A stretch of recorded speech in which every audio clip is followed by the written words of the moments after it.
नमस्कार दोस्तों, मैं हूं समरेश और आप देख रहे हैं फैक्ट डार्क एक्स चैनल। क्या आप जानते हैं कि 2027 तक एआई, वीआर, एआर और मेटावर्स हमारी पढ़ाई को पूरी तरह से बदलने वाली है। क्या आप इन बदलावों के लिए तैयार हैं? आज के इस वीडियो में हम जानेंगे 25 धमाकेदार एमसीक्यूज जो आपकी नॉलेज को एक लेवल और ऊपर ले जाएगी। और ये एग्जाम की दृष्टि से महत्वपूर्ण एमसीक्यूज है और हर सवाल के 4 ऑप्शन होंगे और आपको सोचना है कि सही जवाब क्या होगा। देखते हैं आप कितने सवालों के सही जवाब दे पाते हैं। अपने जवाब कमेंट में ज़रूर बताइए और अगर आप इस तरह की और मज़ेदार क्विज चाहते हैं तो वीडियो को लाइक और चैनल को सब्सक्राइब कर लीजिए। तो चलिए बिना किसी देरी के शुरू करते हैं। आज का पहला सवाल है, उच्च शिक्षा में एआई का सबसे बड़ा लाभ क्या है? ऑप्शन है आपके सामने 4। ऑप्शन ए व्यक्तिगत सीखने का अनुभव। ऑप्शन बी किताबों की कीमत में कमी। ऑप्शन सी क्लासरूम का आकार बड़ा करना। ऑप्शन डी शिक्षा प्रणाली को हटाना। उच्च शिक्षा में एआई का सबसे बड़ा लाभ क्या होगा? आपकी एग्जाम की दृष्टि से अति महत्वपूर्ण प्रश्न है। BPSC, UPSC, SSC, UGC net में संभावित है कि आपसे पूछा भी जा सकता है। तो देखिए, इसका सही उत्तर होगा ऑप्शन ए व्यक्तिगत सीखने का अनुभव। ऑप्शन ए सही उत्तर होगा व्यक्तिगत सीखने का अनुभव। तो चलिए आगे बढ़ते हैं। Question number 2, AI power tutoring system का क्या उदाहरण है? एआई पावर ट्यूरिंग सिस्टम किसका उदाहरण है? ऑप्शन है आपके सामने 4। Option A chat GPT. Option B black board. Option C Google Doc. Option D MS Word. तो एआई पावर ट्यूरिंग सिस्टम का उदाहरण क्या है? आप अपना उत्तर कमेंट में मेंशन करेंगे। तो सही उत्तर हो जाएगा option A chat GPT AI power tutoring system का उदाहरण है। चलिए अगला क्वेश्चन है, क्वेश्चन नंबर 3, कौन सी एआई तकनीक उच्च शिक्षा में प्लेगरिज्म पकड़ने के लिए इस्तेमाल की जाती है? ऑप्शन है 4 आपके सामने। Option A Grammarly. Option B turn Turnitin. Option C Google Scholar. Option D Wikipedia. तो सही उत्तर हो जाएगा ऑप्शन बी, एआई उच्च शिक्षा में प्लेगरिज्म पकड़ने के लिए इस्तेमाल की जाती है टर्निटाइन। और आपका उत्तर है बी। अगर आपका उत्तर पता हो तो कमेंट में अपना उत्तर जरूर मेंशन करेंगे। तो चलिए आगे बढ़ते हैं। क्वेश्चन नंबर 4, एआई आधारित परीक्षा प्रणाली में किसका उपयोग किया जाता है? एआई आधारित परीक्षा प्रणाली में किसका उपयोग किया जाता है? ऑप्शन है आपके सामने 4। ऑप्शन ए ब्लॉकचेन टेक्नोलॉजी का। ऑप्शन बी बायोमेट्रिक वेरिफिकेशन का। ऑप्शन सी रोबोटिक्स का। ऑप्शन डी नैनो टेक्नोलॉजी का। तो एआई आधारित परीक्षा प्रणाली में किसका उपयोग किया जाता है? तो सही उत्तर हो जाएगा ऑप्शन बी, एआई आधारित परीक्षा प्रणाली में बायोमेट्रिक वेरिफिकेशन का इस्तेमाल किया जाता है। चलिए अगला क्वेश्चन है, क्वेश्चन नंबर 5, एआई से संचालित एडाप्टिंग लर्निंग सिस्टम क्या करते हैं? एआई से संचालित किया जाने वाला एडाप्टिंग लर्निंग सिस्टम क्या करते हैं? ऑप्शन है आपके सामने 4। हर छात्र के लिए व्यक्तिगत पाठ्यक्रम बनाते हैं। ऑप्शन बी छात्रों के ग्रेड सुधारते हैं। ऑप्शन सी शिक्षकों की जगह लेते हैं। ऑप्शन डी केवल ऑनलाइन कक्षाओं में उपयोग होते हैं। तो एआई से संचालित एडाप्टिंग लर्निंग सिस्टम हर छात्र के लिए व्यक्तिगत पाठ्यक्रम बनाते हैं। ऑप्शन ए सही हो जाएगा। चलिए अगला क्वेश्चन है, भाग 2, वर्चुअल रियलिटी और एगुमेंटेड रियलिटी का भविष्य क्या है? उच्च शिक्षा में वीआर का उद्देश्य क्या है? ऑप्शन है आपके सामने 4। तो देखिए, इंटरेक्टिव और इमर्सिव लर्निंग का अनुभव देना। वीआर का उद्देश्य क्या है? इंटरेक्टिव और इमर्सिव लर्निंग का अनुभव देना, या स्कूलों में कंप्यूटर की संख्या बढ़ाना, या किताबों को पूरी तरह से हटा देना, या ऑप्शन डी शिक्षकों की जगह लेना। आप अपना उत्तर कमेंट बॉक्स में मेंशन करेंगे। तो चलिए देखते हैं इसका सही उत्तर। तो इसका सही उत्तर हो जाएगा ऑप्शन ए। उच्च शिक्षा में वीआर का मुख्य उद्देश्य है इंटरेक्टिव और इमर्सिव लर्निंग का अनुभव देना। तो चलिए अगला क्वेश्चन है, क्वेश्चन नंबर 7। कौन सा वीआर प्लेटफॉर्म उच्च शिक्षा में सबसे अधिक उपयोग किया जाता है? ऑप्शन कह रहा है कौन सा वीआर प्लेटफॉर्म उच्च शिक्षा में सबसे अधिक उपयोग किया जाता है। तो ऑप्शन है सामने आपके। Option A Oculus Quest, option B TikTok, option C Excel Sheets, option D WordPress. तो वीआर प्लेटफॉर्म उच्च शिक्षा में सबसे अधिक उपयोग किया जाता है ओकुलस क्विस्ट में। ऑप्शन ए सही हो जाएगा, ओकुलस क्विस्ट में। चलिए अगला क्वेश्चन की ओर बढ़ते हैं। Question number 8। एआर और वीआर का सबसे बड़ा फायदा क्या है? एआर और वीआर का सबसे बड़ा फायदा क्या है? ऑप्शन ए छात्रों को 3D अनुभव देना, ऑप्शन बी पारंपरिक किताबों की आवश्यकता को बढ़ाना, या छात्रों को असली लैब प्रयोगों से दूर करना, या ऑप्शन डी परीक्षा प्रणाली को हटाना। एआर और वीआर का सबसे बड़ा फायदा क्या है, उद्देश्य क्या है? तो चलिए इसका सही उत्तर देख लेते हैं। तो एआर और वीआर का सबसे बड़ा फायदा है छात्रों को 3D में अनुभव देना, क्लासरूम को डिजिटल बनाना और स्मार्ट तरीके से बच्चे को स्टडी कराना, 3D एनिमेशन के माध्यम से स्टडी कराना। चलिए अगला क्वेश्चन की ओर बढ़ते हैं। Question number 9। एआर तकनीक में होलोग्राम्स का क्या उपयोग है? एआर तकनीक में होलोग्राम्स का क्या उपयोग है? क्वेश्चन है आपके सामने। ऑप्शन ए वास्तविक दुनिया में डिजिटल जानकारी प्रदान करना, या ऑप्शन बी केवल गेमिंग के लिए, ऑप्शन सी इंटरनेट स्पीड बढ़ाने के लिए, option D social media platform पर फिल्टर जोड़ने के लिए। एआर तकनीक में होलोग्राम्स का उपयोग क्या है? चलिए सही उत्तर हो जाएगा वास्तविक दुनिया में डिजिटल जानकारी प्रदान करना और दिखाना। ऑप्शन ए सही हो जाएगा। चलिए अगले क्वेश्चन की ओर बढ़ते हैं। Question number 10। एआर आधारित शिक्षा का उदाहरण क्या है? एआर आधारित शिक्षा का उदाहरण क्या है? तो देखिए ऑप्शन है आपके सामने। एआर आधारित शिक्षा का उदाहरण क्या है? Option A Google Lens, option B YouTube, option C Microsoft Word, option D WhatsApp.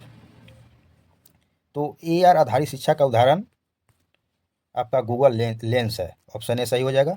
AR आधारित शिक्षा का उदाहरण गूगल लेंस है। चलिए अगले क्वेश्चन की ओर बढ़ते हैं। भाग 3 मेटावर्स और digital university. Question number 11। Metaverse में उच्च शिक्षा के लिए कौन सा विश्वविद्यालय पहला डिजिटल कैंपस बना रहा है? मेटावर्स की दुनिया में उच्च शिक्षा प्रदान करने के लिए कौन सा विश्वविद्यालय पहला डिजिटल कैंपस बना रहा है? तो ऑप्शन है आपके सामने 4। Option A Harvard University, option B Stanford University, option C Metaverse University, option D MIT। तो अपना उत्तर कमेंट बॉक्स में मेंशन करेंगे। तो देखिए, मेटावर्स यूनिवर्सिटी उच्च शिक्षा के लिए पहला डिजिटल कैंपस बना रहा है। चलिए अगले क्वेश्चन की ओर बढ़ते हैं। Question number 12। मेटावर्स शिक्षण का सबसे बड़ा फायदा क्या है? मेटावर्स में शिक्षण का सबसे बड़ा फायदा क्या है? तो ऑप्शन है आपके सामने 4। ऑप्शन ए छात्रों को 3D वर्चुअल क्लासरूम मिलते हैं मेटावर्स में, या ऑप्शन बी केवल ऑनलाइन नोट्स प्रदान करना है मकसद, या ऑप्शन सी पारंपरिक शिक्षा को पूरी तरह से हटा देना मकसद है, या ऑप्शन डी सिर्फ मनोरंजन के लिए उपयोग में लाना मेटावर्स का उद्देश्य है। तो देखिए, मेटावर्स शिक्षण का सबसे बड़ा फायदा है छात्रों को 3D वर्चुअल क्लासरूम मिलते हैं मेटावर्स में, यानी डिजिटल क्लासरूम। चलिए अगले क्वेश्चन की ओर बढ़ते हैं। क्वेश्चन नंबर 13, मेटावर्स में पढ़ाई के लिए किस तकनीक का उपयोग किया जाता है? क्वेश्चन 13 कह रहा है मेटावर्स में पढ़ाई के लिए किस तकनीक का उपयोग किया जाता है? तो ऑप्शन है आपके सामने 4। Option A AI versus VR versus AR। तो देखिए, option A AI plus VR plus AR, option B केवल AI, ऑप्शन सी केवल VR, ऑप्शन डी केवल AR। कौन सा उत्तर सही होगा? मेटावर्स में पढ़ाई के लिए किस तकनीक का उपयोग किया जाता है? तो चलिए देखते हैं। तो देखिए, मेटावर्स में पढ़ाई के लिए ऑप्शन ए सही हो जाएगा, AI plus VR plus AR का उपयोग किया जाता है। चलिए अगले क्वेश्चन की ओर बढ़ते हैं। क्वेश्चन नंबर 14, 2027 तक कितने विश्वविद्यालय अपने पाठ्यक्रम को मेटावर्स में लाने की योजना बना रहे हैं? और ये अति महत्वपूर्ण प्रश्न है। 2027 तक कितने विश्वविद्यालय अपने पाठ्यक्रम को मेटावर्स में ले जाने की योजना बना रहे हैं? तो ऑप्शन ए होगा 100 plus, option B 500 plus, option C 1000, option D 10,000 plus.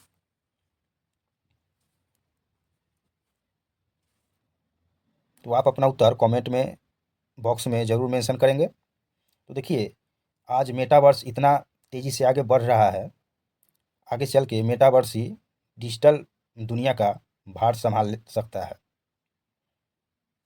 तो चलिए उत्तर देख लेते हैं। तो देखिए, 2027 तक 500 विश्वविद्यालय मेटावर्स में अपने पाठ्यक्रम को ले जाने की योजना बना रहे हैं। तो चलिए आगे बढ़ते हैं। क्वेश्चन नंबर 15 कह रहा है 15, उच्च शिक्षा में मेटावर्स का सबसे बड़ा जोखिम क्या है? तो ऑप्शन है आपके सामने 4। ऑप्शन ए डिजिटल गोपनीयता और डेटा सुरक्षा, ऑप्शन बी केवल धनी छात्रों के लिए उपयोग, ऑप्शन सी पारंपरिक शिक्षा को समाप्त करना, या ऑप्शन डी परीक्षा प्रणाली में सुधार करना। मेटावर्स का सबसे बड़ा जोखिम क्या है? तो देखिए, उत्तर हो जाएगा डिजिटल गोपनीयता और डेटा सुरक्षा महत्वपूर्ण है मेटावर्स में, और डेटा सुरक्षा ही सबसे बड़ा जोखिम है मेटावर्स की दुनिया में, चुनौती बना हुआ है। चलिए आगे बढ़ते हैं। क्वेश्चन नंबर 16, भाग 4, भविष्य की शिक्षा से जुड़े अन्य महत्वपूर्ण प्रश्न। क्वेश्चन नंबर 16 कह रहा है 2027 तक उच्च शिक्षा में सबसे अधिक उपयोग की जाने वाली तकनीक कौन सी होगी? क्वेश्चन नंबर 16 कह रहा है उच्च शिक्षा में सबसे अधिक उपयोग किए जाने वाली तकनीक कौन सी होगी? तो ऑप्शन है आपके सामने 4। तो देखिए, 2027 तक उच्च शिक्षा में सबसे अधिक प्रयोग किया जाने वाला तकनीक ऑप्शन ए AI होगा, ऑप्शन बी VR होगा, ऑप्शन सी ब्लॉकचेन होगा, ऑप्शन डी AR होगा। आप अपना उत्तर कमेंट बॉक्स में जरूर दें। तो चलिए देखते हैं। 2027 तक उच्च शिक्षा में सबसे अधिक प्रयोग किया जाने वाला AI होगा, यानी आर्टिफिशियल इंटेलिजेंस। और आर्टिफिशियल इंटेलिजेंस भविष्य है, और आप भविष्य के साथ, फ्यूचर के साथ और आर्टिफिशियल इंटेलिजेंस को अगर नहीं जानते हैं तो जानना शुरू कर दीजिए, क्योंकि छात्रों का स्टडी करने का जरिया भी बदल रहा है और नज़रिया भी। तो चलिए आगे बढ़ते हैं। क्वेश्चन नंबर 17, कौन सा संगठन उच्च शिक्षा में डिजिटल परिवर्तन को बढ़ावा दे रहा है? क्वेश्चन नंबर 17 कह रहा है कौन सा संगठन उच्च शिक्षा में डिजिटल परिवर्तन को बढ़ावा दे रहा है? तो ऑप्शन है आपके सामने 4। Option A UNESCO, option B WHO, option C IMF, option D Google. तो देखिए कौन सा संगठन डिजिटल परिवर्तन को बढ़ावा दे रहा है, तो उत्तर हो जाएगा ऑप्शन ए यूनेस्को डिजिटल परिवर्तन को बढ़ावा दे रहा है। चलिए अगले क्वेश्चन की ओर बढ़ते हैं।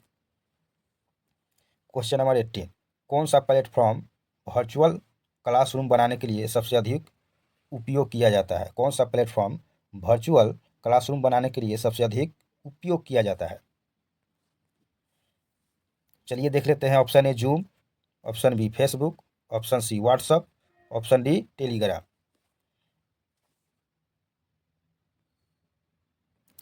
तो देखिए जूम प्लेटफॉर्म है जो वर्चुअल क्लासरूम बनाने के लिए सबसे अधिक उपयोग किया जाता है, और बिजनेसमैन के लिए जूम ही एक जरिया है जो अपना मीटिंग को ऑर्गेनाइज करता है जूम के माध्यम से। स्टूडेंट का भी स्टडी जूम के माध्यम से हो रहा है, और जूम डिजिटल यानी वर्चुअल क्लासरूम बनाने के लिए सबसे अधिक उपयोग किया जाता है। तो ऑप्शन ए हो जाएगा जूम। चलिए अगले क्वेश्चन की ओर बढ़ते हैं। क्वेश्चन नंबर 19, AI का उपयोग किस में किया जाता है? AI का उपयोग किस में किया जाता है? तो ऑप्शन है आपके सामने। ऑप्शन ए ऑनलाइन परीक्षा में धोखाधड़ी को रोकने के लिए, ऑप्शन बी केवल मनोरंजन के लिए, ऑप्शन सी सिर्फ वीडियो एडिटिंग के लिए, ऑप्शन डी स्पोर्ट्स के लिए। तो देखिए क्वेश्चन नंबर 19 कह रहा है AI का उपयोग किस में सबसे ज़्यादा किया जाता है, तो ऑप्शन ए सही हो जाएगा। ऑनलाइन परीक्षा में धोखाधड़ी को रोकने के लिए AI का उपयोग किया जाता है। चलिए आगे बढ़ते हैं। क्वेश्चन नंबर 20, AR का सबसे बड़ा उपयोग क्या है? AR का सबसे बड़ा उपयोग क्या है? ऑप्शन ए वास्तविक दुनिया में डिजिटल जानकारी को दिखाना, ऑप्शन बी पुराने पाठ्यक्रम को हटाना, ऑप्शन सी केवल स्मार्टफोन के लिए, ऑप्शन डी किताबों को हटा देना। AR का सबसे बड़ा उपयोग या मकसद क्या है? चलिए देख लेते हैं। तो AR का सबसे बड़ा उपयोग है वास्तविक दुनिया में डिजिटल जानकारी को प्रदान करना और दिखाना। चलिए अगले क्वेश्चन की ओर बढ़ते हैं। क्वेश्चन नंबर 21, भारत में किस नई तकनीक के माध्यम से विश्वविद्यालयों में प्रवेश प्रक्रिया को डिजिटल बनाया जा रहा है? और ये महत्वपूर्ण प्रश्न है एग्जाम की दृष्टि से। क्वेश्चन 21 कह रहा है भारत में किस नई तकनीक के माध्यम से विश्वविद्यालयों में प्रवेश प्रक्रिया को डिजिटल बनाया जा रहा है? ऑप्शन ए ब्लॉकचेन वेरिफिकेशन के माध्यम से, option B paper based exam के माध्यम से, ऑप्शन सी AI प्रोक्टरिंग के माध्यम से, ऑप्शन डी एगुमेंटेड एग्यू सॉरी दोस्तों ऑगमेंटेड रियलिटी के माध्यम से। देखिए उत्तर हो जाएगा ब्लॉकचेन वेरिफिकेशन के माध्यम से विश्वविद्यालयों में प्रवेश प्रक्रिया को डिजिटल बनाया जा रहा है। ऑप्शन ए हो जाएगा। और माफ़ कीजिएगा इसको बोलने में थोड़ा हमें मिस्टेक हो गई थी। चलिए आगे बढ़ते हैं। क्वेश्चन नंबर 22, मेटावर्स में विश्वविद्यालयों के लिए सबसे बड़ी चुनौती क्या होगी? अगर मेटावर्स की दुनिया में विश्वविद्यालयों को अगर डिजिटल बनाया जाएगा और वर्चुअल क्लास शुरू किया जाएगा तो सबसे बड़ा चुनौती क्या होगा? ऑप्शन ए अधिक स्टूडेंट का एडमिशन हो जाएगा, ऑप्शन बी इंटरनेट की गति और डेटा सुरक्षा मायने रखती है, या ऑप्शन सी केवल अमीर छात्रों के लिए उपलब्ध होगी, ऑप्शन डी परीक्षा प्रणाली का उन्मूलन। मेटावर्स में विश्वविद्यालयों के लिए सबसे बड़ी चुनौती क्या होगी मेटावर्स में? तो देखिए मेटावर्स में विश्वविद्यालयों के लिए सबसे बड़ी चुनौती होगी इंटरनेट की गति और डेटा सुरक्षा। चलिए अगले क्वेश्चन की ओर बढ़ते हैं। क्वेश्चन नंबर 23, कौन सी तकनीक 3D वर्चुअल लैब्स में वास्तविक प्रयोगों को डिजिटल रूप में प्रस्तुत करती है? क्वेश्चन 23 कह रहा है कौन सी तकनीक 3D वर्चुअल लैब्स में वास्तविक प्रयोगों को डिजिटल रूप में प्रस्तुत करती है?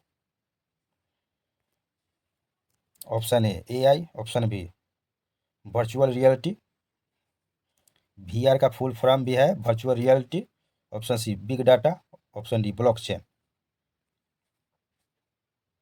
चलिए उत्तर देख लेते हैं। तो 3D वर्चुअल लैब्स में वास्तविक प्रयोगों को डिजिटल रूप में प्रस्तुत करती है वर्चुअल रियलिटी यानी VR। चलिए अगले क्वेश्चन की ओर बढ़ते हैं।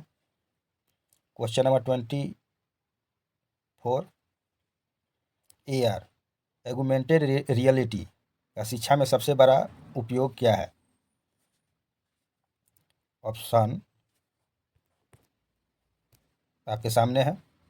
वास्तविक दुनिया में डिजिटल जानकारी को ओवर प्ले करना, ऑप्शन बी केवल वीडियो गेमिंग के लिए, ऑप्शन सी शिक्षा प्रणाली को हटाने के लिए, या स्कूल की फीस को कम करने के लिए AR का उपयोग किया जाएगा।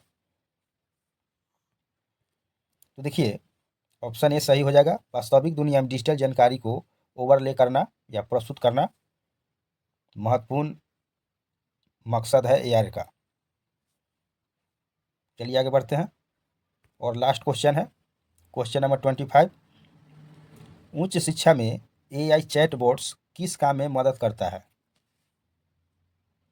उच्च शिक्षा में AI चैटबॉट्स किस काम में मदद करता है? तो ऑप्शन आपके सामने हो जाएगा। ऑप्शन ए छात्रों को पाठ्यक्रम और कैरियर मार्गदर्शन देने में, ऑप्शन बी केवल परीक्षा आयोजित करने में, ऑप्शन सी ऑफलाइन पढ़ाई को हटाने के लिए, ऑप्शन सी ऑफलाइन पढ़ाई को हटाने के लिए, ऑप्शन डी शिक्षकों को नौकरी से हटाने के लिए AI चैटबॉट्स किस काम में मदद करता है? तो ऑप्शन है आपके सामने 4। तो चलिए इसका उत्तर देख लेते हैं। तो देखिए उच्च शिक्षा में AI चैटबॉट्स का काम है छात्रों को पाठ्यक्रम और कैरियर मार्गदर्शन करने के लिए मदद करता है AI चैटबॉट्स। और आज तो AI चैटबॉट्स जैसे ChatGPT और चाइना ने जो लॉन्च किया है DeepSeek AI वो भी महत्वपूर्ण है। इसके माध्यम से स्टडी किया जा सकता है और सभी डिजिटल वर्चुअल जैसे जूम है और विश्वविद्यालय भी अपनाने जा रहा है डिजिटल कैंपस को। तो ये एग्ज़ाम की दृष्टि से 25 महत्वपूर्ण MCQs था। अगर आपको इस वीडियो से कुछ यूनिक नॉलेज मिला होगा तो आप इस वीडियो को अपने दोस्तों के साथ ज़रूर शेयर करें और कमेंट करें, लाइक करें और चैनल को सब्सक्राइब करें। मिलते हैं अगले वीडियो में। आज के लिए इतना ही, धन्यवाद।